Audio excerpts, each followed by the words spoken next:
जो कि 35 years of as के बाद बॉडी के जो हार्मोनल चेंजेस होते हैं वो अलग लेवल के चलने लग जाते हैं, मतलब थोड़े थोड़े शिफ्ट होते हैं बॉडी में। एक बच्चे की बॉडी ऑब्जर्व करो, एक 40 ईयर ओल्ड की बॉडी ऑब्जर्व करो, आपको डिफरेंस 2-3 बहुत ही कॉमन डिफरेंस मिलेंगे। जो बच्चे हैं उनकी बॉडी ज़्यादा फ्लूइड होगी, ज़्यादा फ्लेक्सिबल होगी, ज़्यादा मोबाइल होगी, है ना, कि यहाँ से वहाँ कहीं भी मुड़ जाएगी, कहीं से भी। यही वो चीज़ है जिसकी वजह से हमारे मेंबर्स हमारे साथ ज़्यादा कंसिस्टेंटली मतलब ट्रेनिंग कर पाते हैं, ज़्यादा लंबा काम कर पाते हैं। आपने बात कही होगा, कोई 1 साल से काम कर रहा है, कोई 2 साल 3 साल, है ना, ऐसे लोग हैं हमारे पास। कोई 5-6 साल से भी काम कर रहे हैं हम लोग। तो इसमें जो हम चीज़ लेके आते हैं उनकी लाइफ में वो ये कि आपको कैसा फील हो रहा है, ये आपका ड्राइविंग फोर्स होना चाहिए, ना कि आप कैसा दिख रहे हो। आपको जब आप अपना एक्सरसाइज ख़त्म करो आपको ऐसा लगना चाहिए कि मैं ज़्यादा यंग फील कर रहा हूँ, ज़्यादा रिलैक्स फील कर रहा हूँ, ना कि मैं एक्सरसाइज ख़त्म करने के बाद ज़्यादा फटीग फील कर रहा हूँ, ज़्यादा थका हुआ फील कर रहा हूँ, है ना। ये एक बहुत इंपॉर्टेंट भी काम कर रहे हो, आपका उस काम का इम्पैक्ट आपकी बॉडी और माइंड पे कितना होगा वो आप डिटरमिन करते हो। जैसे खाने की इतनी बात करी भैया हमने, तो एक वर्ड क्रेविंग कैसे कंट्रोल करें?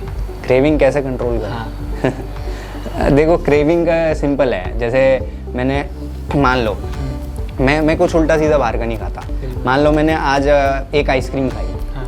और मुझे टेस्ट चढ़ गया, मज़ा आ गया भाई, है ना, मज़ा आ गया, आइसक्रीम खाई। अब 1 दिन बाद या 2 दिन बाद मुझे फिर लगेगा यार कुछ मिसिंग है आज के दिन में, है ना, मुझे लगेगा कुछ मिसिंग है आज, जो कि अपने आप को क्या मल्टीप्लाई करता चला जाएगा धीरे धीरे करके।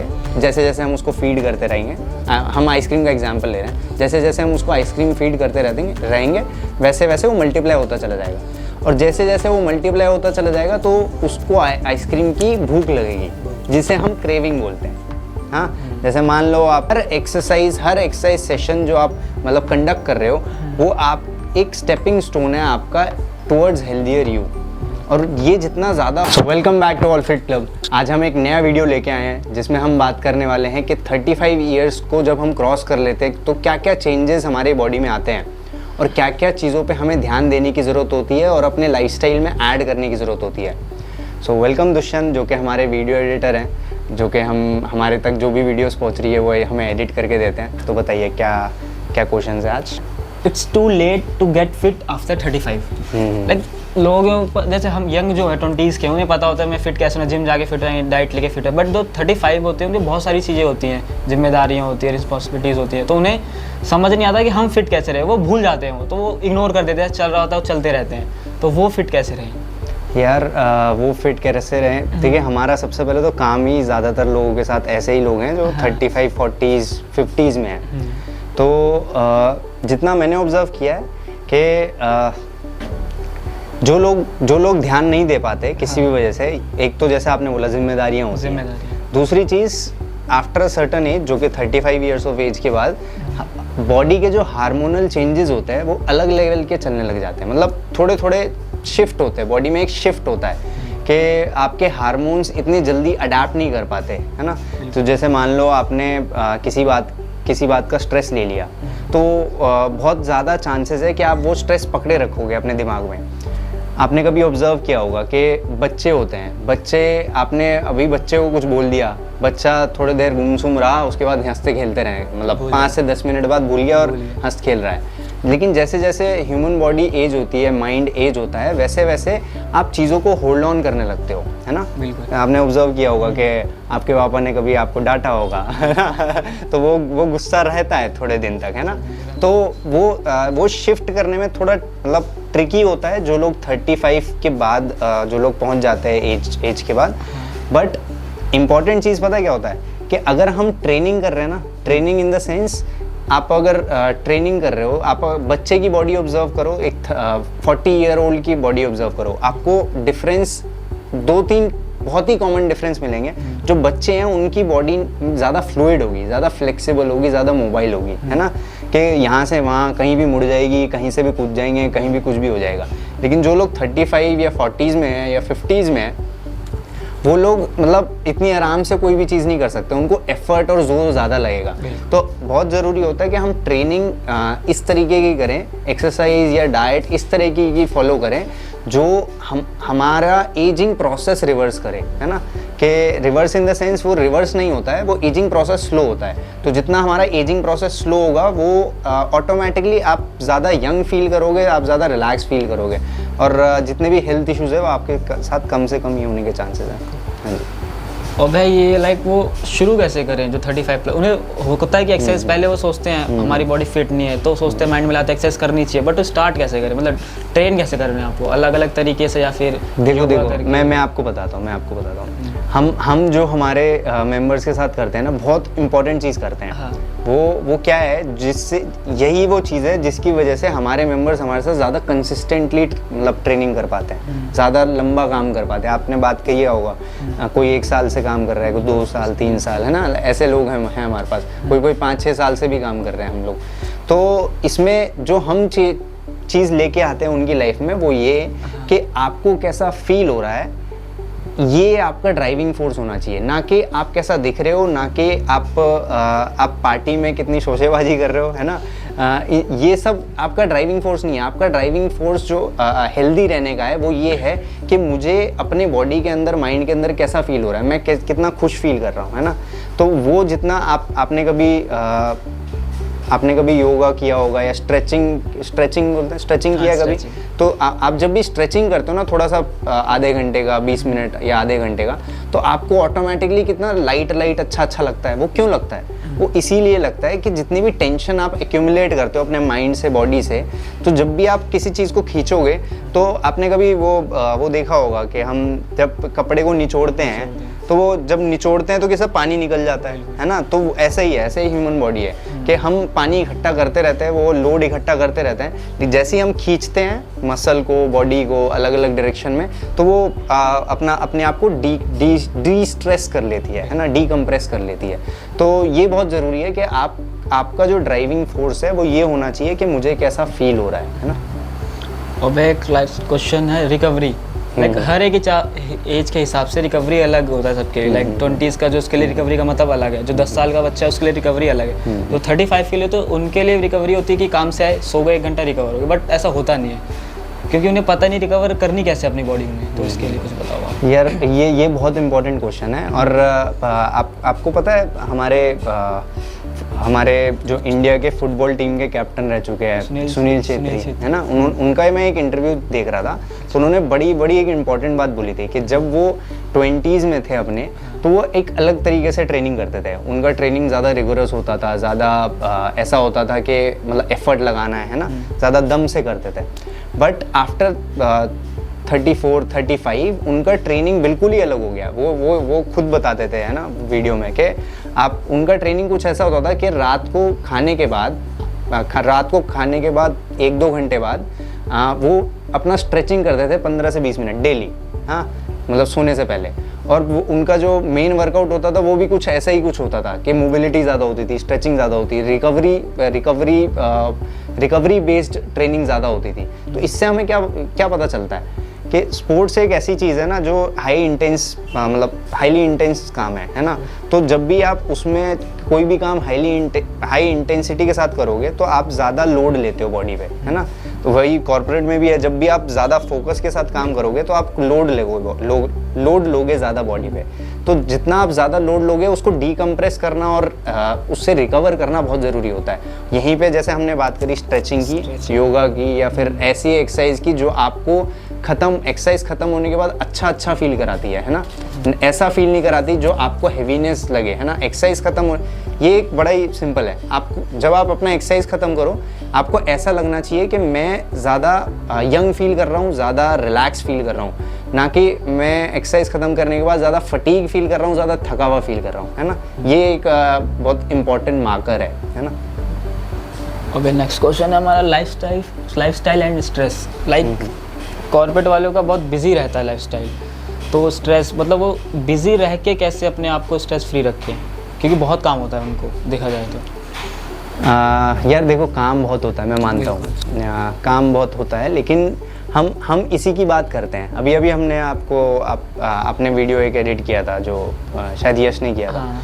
तो जो ये 70 आवर वर्क वीक के बारे में है ना, तो इसमें ना बहुत इम्पॉर्टेंट चीज़ होती है कि उस वीडियो में भी हमने बोला है कि आप जो भी काम कर रहे हो, आपका उस काम का इम्पैक्ट आपकी बॉडी और माइंड पे कितना होगा वो आप डिटरमिन करते हो। जैसे मैं अपना हाथ यहाँ से यहाँ रखना चाहता हूँ, या फिर एक जगह से दूसरी जगह रखना चाहता हूँ, तो मैं ज़ोर लगा के ऐसे रख सकता हूँ या फिर मैं आराम से ऐसे रख सकता हूँ, है ना। मैं ज़ोर लगा के रखूँगा तो मुझे ज़ोर ज़्यादा लगेगा, मैं आराम से रखूँगा तो मुझे ज़ोर कम लगेगा। तो वही काम है, जैसे मुझे किसी से काम कराना है या फिर मेरे किसी जूनियर को काम बताना है, काम सिखाना है, तो मैं उसको आराम से भी सिखा सकता हूँ एक तरीके से, मैं उसको थोड़ा डिप्लोमेटिक वे में भी सिखा सकता हूँ, लेकिन मैं उसको गुस्सा करके भी सिखा सकता हूँ। अगर मैं गुस्सा करके सिखाऊंगा तो मैं अपनी खामखा मेंटल प्रेशर इकट्ठा कर रहा हूँ और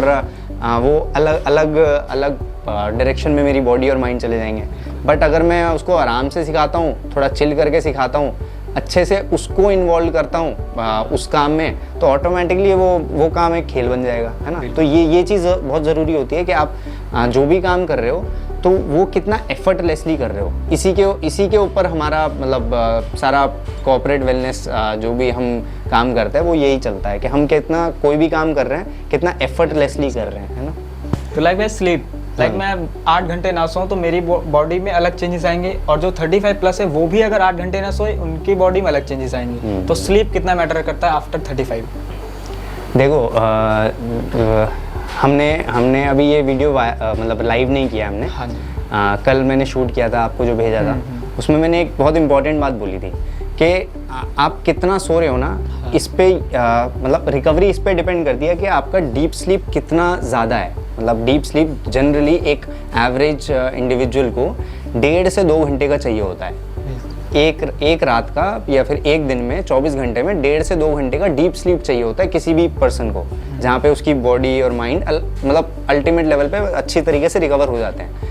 तो अब ये 1.5 से 2 घंटे सोने के लिए कोई 8 घंटे सोता है, कोई 5 घंटे सोता है, कोई 4 घंटे सोता है। डिपेंड ये करता है कि आपका नंबर क्या है ना। आपको खुद के बारे में पता होना चाहिए कि मुझे वो 1.5 से 2 घंटे का डीप स्लीप के लिए मुझे 8 घंटे सोना है, मुझे 6 घंटे सोना है। अब मैं आपको वो वीडियो में आपने देखा होगा, पीएम मोदी जी थे, वो 4 घंटे सोते हैं। 4 घंटे सो के वो इतना पूरे इंडिया को संभाल रहे हैं, है ना।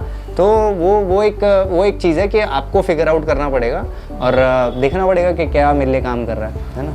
और फिर डे का स्लीप बेटर होता है फिर नाइट का स्लीप, क्योंकि कॉर्पोरेट तो डे नाइट दोनों चलता है, तो कौन सा स्लीप बेटर होता है? मैं आपको बताता हूँ। हम ना एक शायद मैंने आपको बताया हुआ भी है, हम एक कपल के साथ काम कर रहे थे आज से 2 साल पहले, जो वो कैनेडियन टाइम के हिसाब से काम कर रहे थे। तो उनका मतलब शिफ्ट शुरू होता था शाम के 4 बजे से कुछ पता नहीं, मुझे टाइम याद नहीं, शाम के 4-5 बजे के आसपास उनका शिफ्ट शुरू हो जाता था।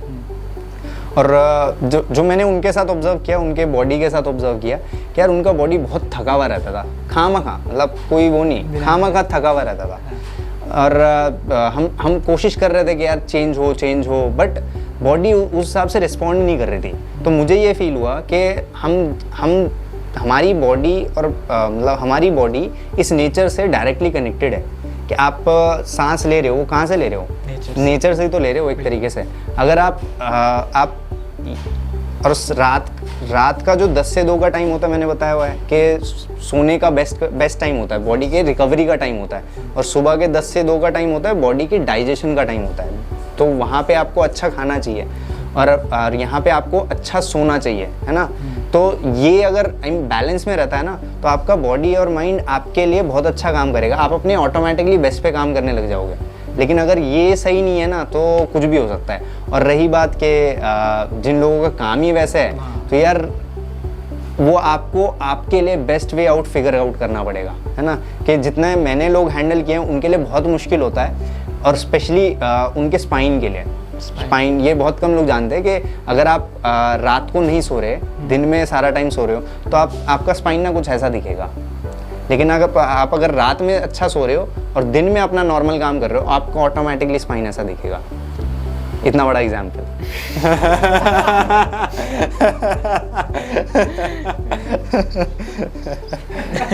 हाँ जी बताओ नेक्स्ट क्या है। नेक्स्ट क्वेश्चन में हम बात करें न्यूट्रिशन के ऊपर। 35 के पास हमें 35 के बाद हमें कुछ अलग खाना चाहिए या फिर जो हम नॉर्मली खाना खा रहे हैं वो?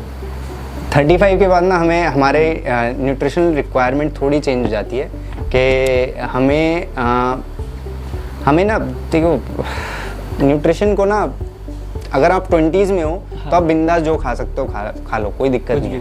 लेकिन आप एक बार 35 के बाद क्रॉस हो जाते हो जहाँ पे हार्मोनल शिफ्ट हो जाते हैं बॉडी में, तो बॉडी ना अब जैसे 35 तक बॉडी ऐसे ग्राफ चलता है, ऐसे ऐसे ऊपर चलता रहता है।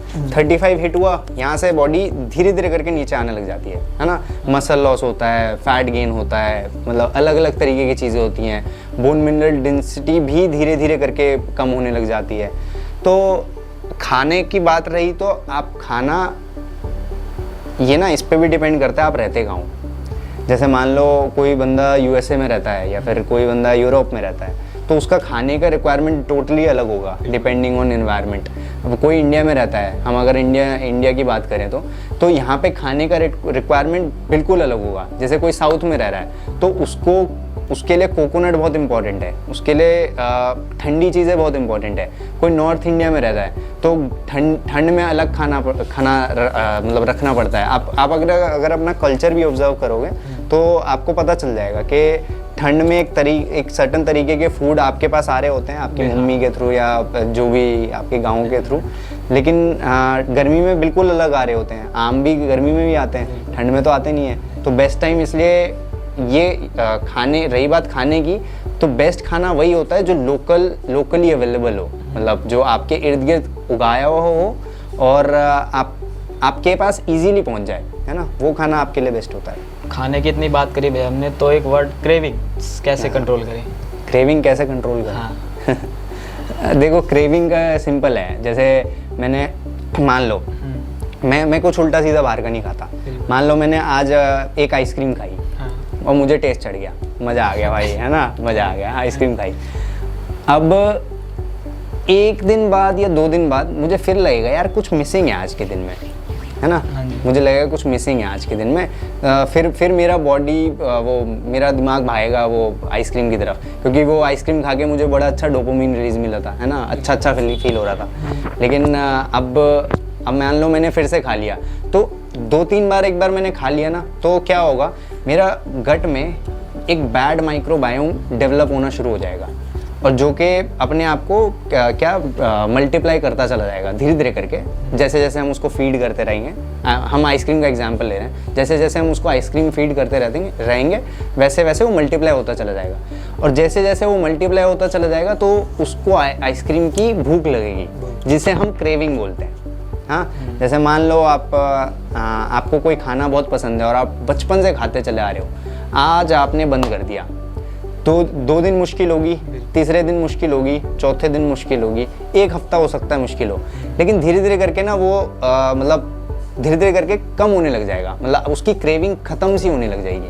जितना हम लोगों ने लोगों के साथ काम किया है उतना हमने रियलाइज़ किया कि आपको एक हफ्ता 2 हफ्ते का जोर लगाना है, उसके बाद आपको खुद ही मन नहीं करेगा। क्यों? क्योंकि आपको फील ही इतना अच्छा हो रहा है नहीं खा के, है ना। तो वो एक्सपीरियंस करना बहुत ज़रूरी है कि मैं जो अच्छे काम कर रहा हूँ, अच्छा खा रहा हूँ, वो मुझे कितना अच्छा फील करा रहा है ना। इसलिए हमने बोला कि आप फील पे जाओ कि आपको कैसा फील होता है, थोड़ा लॉन्ग टर्म फील, है ना। हाँ जी। अब अल्कोहल लाइक पर्सनल चॉइस है लोगों की, बट लोग जितना उसे इनटेक करते हैं हर्ट तो होता है, बट उन्हें रियलाइज़ नहीं होता है कितना हर्ट हो रहा है, और वो इनटेक करते रहते हैं बॉडी में, इनटेक पीते रहते हैं उसे। तो इसका देखो अल्कोहल से क्या होता है ना, पहले अल्कोहल को मतलब मैकेनिज्म समझते हैं। जैसे मान लो आपने अभी अल्कोहल पिया तो आपका बॉडी ना चार्ज्ड अप हो जाता है। हाँ। मतलब बिल्कुल ऐसा चार्ज्ड अप हो जाएगा। मतलब ये अल्कोहल का मतलब कोई भी पीता है तो उसके साथ होता है कि आपने पिया, आपका बॉडी चार्ज्ड अप हो गया, तो आपका बॉडी कभी रिकवरी में गया ही नहीं। जो लोग शाम में अल्कोहल पीते हैं ना, खैर शाम में ही पीते हैं लोग, तो उनका बॉडी कभी रिकवरी मोड में जाता ही नहीं। तो आप सुबह उनको देखोगे वो आंखें फूली हुई हैं, सूजी हुई हैं, ऐसे ऐसे करके उठ रहे हैं ज़्यादातर लोग, है ना, ऐसे ही होंगे, है ना। तो और रही बात जैसे मैंने आज एक पैग पिया या 2 पैग पिए, तो मेरा बॉडी अच्छे से रिकवर होने में 1-2 पेग से अच्छे से रिकवर होने में 1 हफ्ता लगता है, 1 हफ्ता लगता है। 1 हफ्ते बाद अगला वीकेंड फिर से आ जाता है। और जो लोग डेली भी रहे हैं, जो लोग डेली भी रहे हैं उनका तो मत ही पूछो। तो आप आप अगर लाइफस्टाइल पूरा ऑब्जर्व करोगे, आप उनको मतलब थोड़ा पर्सनली ऑब्जर्व करोगे, आपको पता चल जाएगा कि यार इसकी बैंड बजी पड़ी है अंदर से, है ना। लीवर है, दुनिया भर की चीज़ें मतलब अलग तरीके से काम कर रही है, मतलब बहुत ज़्यादा काम कर रही है, आपके ऑर्गन्स बहुत ज़्यादा काम कर रहे हैं, जो कि मतलब उसके लिए हेल्दी नहीं है, आपके लिए भी हेल्दी नहीं है और आपके फैमिली के लिए भी हेल्दी नहीं है। 35 के पास हम वर्कआउट कैसे स्टार्ट करें, इंजरी से कैसे बचे? लाइक हमें पता हो तो मतलब बॉडी हमारी थोड़ी डाउन हो जाती 35 के पास, तो इंजरी से कैसे बचे हम? जैसे कॉमन मतलब इंजरी पॉइंट्स होते हैं, जो लोग वर्क फ्रॉम होम या फिर सेडेंटरी इंडिविजुअल होते हैं, जैसे फॉर एग्जांपल अगर मैं एग्जांपल दूँ तो सर्वाइकल का बहुत ज़्यादा इशू होता है, सैटिका या बैक पेन का बहुत ज़्यादा इशू होता है। तो ये 2-3 इश्यूज़ के ही इर्द गिर्द आपको अपना एक्सरसाइज प्लान मतलब देखना चाहिए, है ना। कि जैसे अगर मुझे बैक पेन की समस्या ज़्यादा हो सकती है तो मुझे कोशिश करना है उस हिसाब से अपने पोस्टीरियर चेन को ट्रेन करना है ना। जो पीछे का जितने भी मसल है मेरे, हैमस्ट्रिंग, हिप, ग्लूट्स, ये लोअर बैक, तो इनकी मोबिलिटी बहुत ज़रूरी है। और साथ ही साथ हम ना एक चीज़ को बहुत ज़्यादा निगलेक्ट करते हैं फिटनेस के अंदर, वो ये कि हम स्टेबिलिटी कभी ट्रेन नहीं करते। स्टेबिलिटी का मतलब क्या होता है कि आप कोई भी पोजीशन कितनी देर तक होल्ड कर सकते हो बिना अनमूविंगली। अगर किसी की बॉडी के अंदर स्टेबिलिटी अच्छी है तो उसकी बॉडी बड़े आराम से 35 के बाद भी इंजरी फ्री रह के अपना डेली एक्टिविटी परफॉर्म कर सकती है। हाँ, तो ये एक चीज़ मैंने ऑब्जर्व करी है कि लोगों में मिसिंग होती है। अगर ये चीज़ हम अच्छे से ट्रेन कर दें और तो ऑटोमेटिकली आपको इंजरीज होने के चांसेस बहुत कम हो जाएंगे। ये एक चीज़ हो गई। दूसरी चीज़ कि हमें ना स्पाइन मोबिलिटी एक्सरसाइज, जिसकी हम हमेशा बात करते हैं कि ये आपको इन्वॉल्व करना ही करना चाहिए अपनी एक्सरसाइज रिजीम में। जो भी आप 1 घंटा अपने बॉडी को टाइम दे रहे हो एक्सरसाइज का, तो उसमें आप कितना ज़्यादा स्पाइन मोबिलिटी एक्सरसाइज ऐड कर रहे हो कि जहाँ पे आपका स्पाइन पूरा एक्सटेंड हो रहा है, पूरा फ्लेक्स हो रहा है। तो वो 1 घंटे में जितना ज़्यादा ये फ्लेक्स और एक्सटेंड होगा ना, उतना ज़्यादा क्या कहते हैं, आपकी बॉडी काम ज़्यादा करेगी, मतलब मेटाबॉलिज्म भी आपका उतना अच्छा स्ट्रॉन्ग होगा और एट द सेम टाइम आपको इंजरी होने के चांसेस भी बहुत कम से कम होने लग जाएंगे। आपने देखा होगा, हमने मतलब एक एग्जांपल है, हम नेचर का एक एग्जांपल देते हैं कि जो पेड़ रिजिड होते हैं, तूफान आते हैं तो वो टूट जाते हैं। जो पेड़ फ्लेक्सिबल होते हैं, जो झुक जाते हैं, वो आराम से वो तूफान आती है तो सर्वाइव कर लेते हैं। तो यही हमारे स्पाइन और बॉडी के केस में भी होता है कि अगर हमारी बॉडी ज़्यादा फ्लेक्सिबल है और मोबाइल है, तो आपके ऊपर कोई भी तरीके का प्रेशर आया, स्ट्रेस आया या कुछ भी हुआ, तो आपकी बॉडी और माइंड झेल लेंगे। लेकिन अगर रिजिड है, बहुत ज़्यादा ऐसे बिल्कुल बहुत ज़्यादा टाइट है, तो वो मतलब कुछ भी ब्रेक हो सकता है कहीं से भी, है ना। तो वैसे ही है। माइंडसेट कैसे रखें हम अपना, मतलब आफ्टर 35 लाइक हमने एक्सरसाइज शुरू कर दी, तो उस पाथ पे कंटिन्यू कैसे चले? ये इसकी हमने शुरू में भी बात करी थी कि आप इस पे जाओ कि आपको कैसा फील होता है। हाँ, कि अगर आप इस पे जाते हो कि मुझे कैसा फील हो रहा है, तो ऑटोमेटिकली आप क्या होगा, देखो मैं एक लूप समझाता हूँ कि आपने मान लो आज आपने पार्टी करी रात में, हाँ, आज रात में आपने पार्टी करी, अल्कोहल पिया, कुछ भी किया, अगला दिन खराब, बिल्कुल, हाँ, अगला दिन मतलब आप प्रोडक्टिविटी ना के बराबर आएगी। फिर उसके बाद जो आपका रात होगा, उसमें आपका स्लीप थोड़ा मतलब इफेक्ट होगा, मतलब बहुत ज़्यादा नहीं, थोड़ा इफेक्ट मिलेगा आपको। उसके बाद जो अगला दिन आएगा, वहाँ से आपका बॉडी मतलब बैक टू नॉर्मल होना शुरू होगा, है ना। तो ये चीज़ जानना बहुत ज़रूरी है कि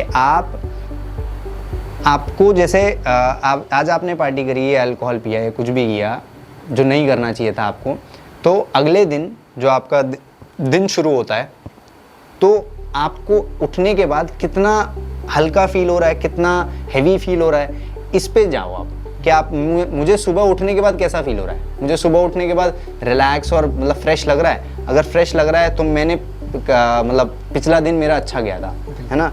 तो ये चीज़ जानना बहुत ज़रूरी है कि मुझे कैसा फील होता है। अगर मैं ये चीज़ को सॉर्ट कर लेता हूँ, ऑटोमेटिकली मैं सही डिसीजन लेता चला जाऊँगा। और भाई क्वेश्चन है बहुत मेजर, मतलब सबके लिए इशू होता है, 40s तक आते आते वो गिव अप कर देते हैं अपने हेल्थ इशू को। वो कैसे, मतलब उससे कैसे बचे? देखो एक तो जिसकी हम बात करते हैं रिस्पॉन्सिबिलिटी बहुत ज़्यादा होती है ना, कि बच्चे हैं, मतलब फैमिली हैं, वहाँ पे पेरेंट्स भी होते हैं, है ना, पेरेंट्स की एज हो रही होती है, तो रिस्पॉन्सिबिलिटी है, यस बिल्कुल है।